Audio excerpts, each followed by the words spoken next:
Peut-être quand tu ne priais pas, diable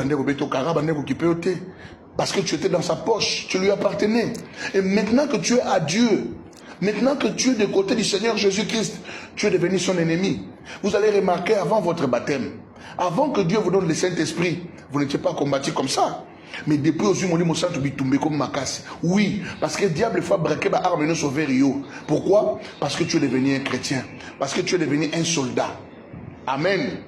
Et tu dois savoir que dans la vie chrétienne des Akabongo, il y avait un jour, le disciple, quand il marchait avec le Seigneur Jésus-Christ, ils lui ont posé une question. Il dit, nous avons tout abandonné pour te suivre. Qu'est-ce que nous aurons?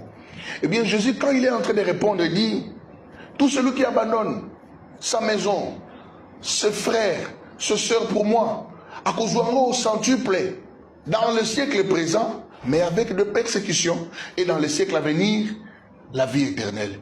Vous allez remarquer, Dieu dit, Jésus dit, vous les aurez, mais avec des persécutions. C'est pour dire quoi, frères et sœurs? Chaque bénédiction à moi en Zambé est liée à la persécution, mon corps. C'est-à-dire, il y a un combat que tu dois combattre. Il y a un test que Dieu va te donner. Et ce test-là est collé à ta bénédiction. Ce que l'on a persévéré, nous avons bénédiction. Dieu avait dit aux enfants d'Israël, dit, je vous ai donné le pays. Je voudrais dire à quelqu'un que Nzambe a dit ça qu'Israël était que quand Israël va se retrouver dans Cana. Nzambe a dit ça qu'Israël que je vous ai donné le pays alors qu'il n'était pas encore à l'intérieur du pays. Mais vous allez remarquer, Mboka o Nzambe qui n'a pas sibino, mais pour pas kota kuna et c'est qui va bunda. Alléluia. Donc bénédiction na yo ezali, mais sachez que chaque bénédiction, il faut persécution, il faut bitumbeya. Cela montre tout simplement que tu n'es pas dans la poche du diable, que tu ne marches pas avec le diable.